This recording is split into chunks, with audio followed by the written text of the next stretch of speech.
Financial markets పై పట్టు సాధించాలనుకునే వాళ్ళు Revanth conduct చేసే వెబినార్ కోసం ఈ నెంబర్ కి కాల్ చేయండి.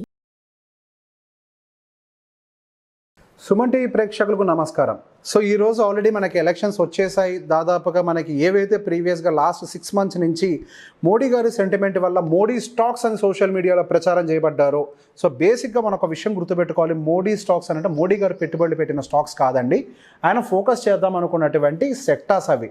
సో బేసిక్గా మనకి మోడీ గారు మళ్ళీ వచ్చిన తర్వాత ఆ సెక్టార్స్ కనుక పర్ఫామ్ చేసినట్లయితే ఈ స్టాక్స్ గ్రో అయిపోతాయి అన్న ఒక యూఫోరియాలో చాలామంది పెట్టుబడులు పెట్టారు. అండ్ ఈరోజు ఆల్మోస్ట్ బ్యాంక్ నిఫ్టీ అయితే 10%, ఆల్మోస్ట్ 9.5% అనుకుంటా బై ద టైమ్ ఆఫ్ 12:35. ఇమీడియట్గా చేస్తున్నాం నెక్స్ట్ వీడియో ఇది. సో బేసిక్గా by the time of 12:35 almost 10% correction జరిగింది. సో బేసిక్గా జరిగిన డ్యామేజ్ని పక్కన పెట్టేద్దాం. అగైన్ ఇప్పుడు మార్కెట్ కొంచెం కరెక్షన్కి స్టార్ట్ అయింది. ఇక మీదట మనం ఎటువంటి సెక్టార్స్లో ఫోకస్ చేయాలి, ఏ స్టాక్స్లో మనం ఇంట్రెస్ట్ చూపించాలి. సో ఇప్పుడు ఒక రకంగా మనకి ఒక మంచి ఇన్వెస్ట్మెంట్ ఆపర్చునిటీ దొరుకుతుంది. మార్కెట్స్లో పెట్టుబడి పెట్టే వాళ్ళు అయ్యి ఉండొచ్చు, కొత్తగా పెట్టుబడులు పెట్టాలి అనుకునే వాళ్ళు అయ్యి ఉండొచ్చు, మార్కెట్స్ మీద ఇంట్రెస్ట్ ఉన్న వాళ్ళు అయ్యి ఉండొచ్చు, ఎవరైనా కానివ్వండి. ఇక మనం ఫేర్ వాల్యుయేషన్స్లో ఏమున్నాయి, వాల్యూ పికింగ్ మీద ఎక్కువగా ఫోకస్ చేద్దాం. సో బేసిక్గా మనం ఒక విషయాన్ని గుర్తుపెట్టుకోవాలి. మార్కెట్లో మనకి వారెన్ బఫెట్ గారు ఎప్పుడు ఒక మాట చెప్తారు, కంపెనీ ఎంత పెద్దదైనా అయి ఉండొచ్చు, దాని మీద సెంటిమెంట్ ఎంత బులిష్గా అయినా ఉండొచ్చు, కానీ నేను మాత్రం కంపెనీలో పెట్టుబడి పెట్టాలి అని అంటే ఆ కంపెనీ యొక్క స్టాక్ ప్రైస్ ఫేర్ వాల్యుయేషన్లో ఉండాలి అని. సో ఎప్పుడైతే మనం ఫేర్ వాల్యుయేషన్లో కనుక డబ్బులు అనేది ఇన్వెస్ట్ చేయగలుగుతామో అప్పుడు మన పోర్ట్ఫోలియో అనేది డౌన్ సైడ్ రావడానికి చాలా తక్కువ ఛాన్సెస్ ఉంటాయి. సో బేసిక్గా డౌన్ సైడ్ అనేది రిస్క్ చాలా మిటిగేట్ అయిపోయి ఉంటుంది. సో ఎప్పుడైనా ఒకవేళ కింద పడ్డప్పటికీ దాని యొక్క ఫేర్ వాల్యుయేషన్లోకి మళ్ళీ ఆ స్టాక్ తిరిగి వస్తుంది. కాబట్టి మన పోర్ట్ఫోలియోస్ అనేవి ఎప్పుడు రిస్క్లో ఉండవు.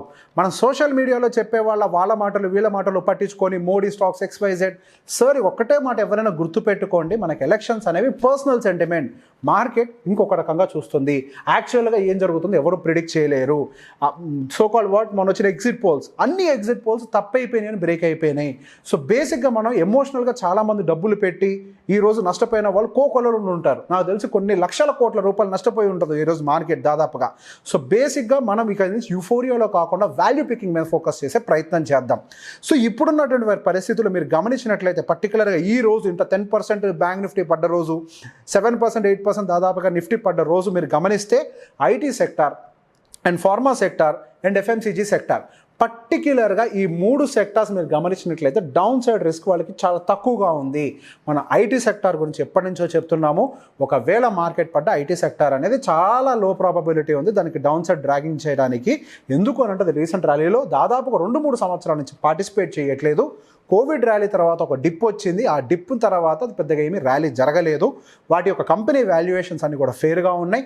అటు TCS అయి ఉండొచ్చు, ఇన్ఫోసిస్ అయి ఉండొచ్చు, HCL టెక్ అయి ఉండొచ్చు, దాదాపుగా అన్ని ఐటీ కంపెనీస్ యొక్క వాల్యుయేషన్. మనకి యూఎస్లో నాస్డాక్ అంటే ఐటీ రిలేటెడ్ సెక్టర్ విపరీతంగా ర్యాలీ అవుతుంది బికాస్ ఆఫ్ AI. కానీ మన ఇండియా అంతా కూడా కొద్దిగా సర్వీస్ బేస్డ్ ఐటీ సెక్టర్ కాబట్టి ఇప్పటి వరకు పెద్దగా ర్యాలీ నేను చూడలేదు, బట్ ఫేర్ వాల్యుయేషన్లో ఉంది. సో ఇప్పుడు కనుక మనం ఎప్పుడైనా పెట్టుబడులు పెట్టగలిగితే అవి ఫ్యూచర్లో ఎప్పుడు ర్యాలీ వచ్చినా కానీ ఒక సఫిషియంట్ రిటర్న్స్ని డెలివర్ చేసే కెపాసిటీ ఉన్నటువంటి సెక్టర్ ఐటీ సెక్టార్. సో ఈరోజు మనకి ఎవిడెంట్గా ప్రూవ్ చేసింది దాని డౌన్ సైడ్ రిస్క్ అనేది చాలా తక్కువ అని చెప్పేసి. అండ్ ఈవెన్ ఫార్మా సెక్టార్, మన కోవిడ్ ర్యాలీ తర్వాత మనకి ఫార్మా సెక్టార్ కూడా పెద్దగా ఏం పర్ఫామ్ చేయలేదు.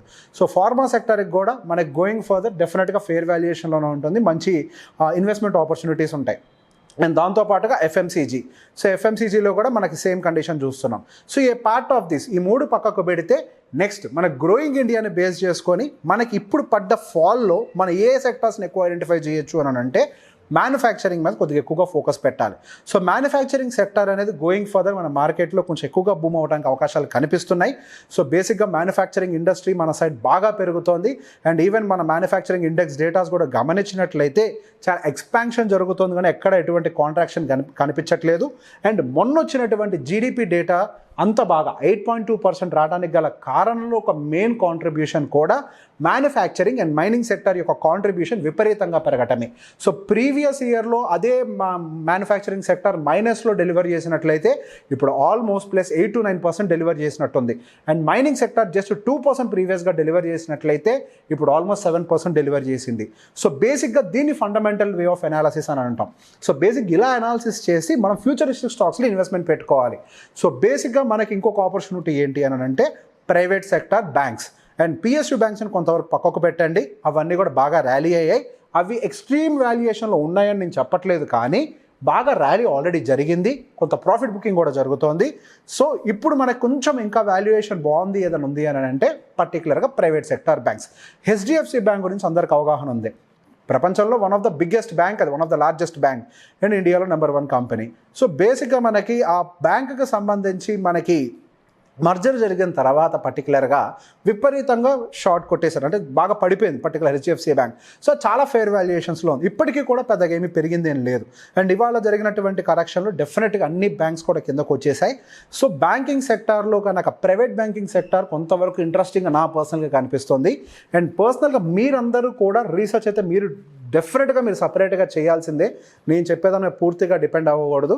సో బేసిక్గా నాకు ఫేర్ వాల్యుయేషన్ నేను గమనించే దాని ప్రకారం మార్కెట్లో నాకు IT sector, pharma sector, FMCG sector, private bank sector and manufacturing sector, పర్టికులర్గా ఈ సెక్టార్స్ వరకు కొంతవరకు నాకు మంచిగా కనిపిస్తుంది. సో వీటిల్లో పెట్టుబడులు పెడితే కొంతవరకు డౌన్ సైడ్ రిస్క్, అంటే ఇమీడియట్గా పెరిగి అన్నీ పరిగెడతాయని నేను చెప్పను, కానీ మనకి డౌన్ సైడ్ రిస్క్ అనేది చాలా మిటిగేటెడ్గా ఉంటుంది. When ever it comes down you can add, because it is having really a fair valuation. So మీరు ఇక మీదట స్టాక్ పికింగ్ చేసేటప్పుడు ఫేర్ వాల్యుయేషన్ కోసం చూస్తారు, రాదర్ దెన్ యుఫోరియా, ఈ సోకాల్డ్ ఈ సోషల్ మీడియాలో జరిగేటువంటి ఈ స్టాక్ షేరింగ్ కంటే కూడా మీరు ఫండమెంటల్ అనాలిసిస్ చేసుకొని చేస్తారని నేను నమ్ముతున్నాను. సో ఎటువంటి వీడియోలు మీ ముందుకు తీసుకురావడానికి ఇంకా ప్రయత్నం చేస్తాను. Thank you very much. Suman టీవీలో మీ పర్సనల్ అండ్ బిజినెస్ ప్రమోషన్స్ కోసం కింది నెంబర్కి కాంటాక్ట్ చేయండి.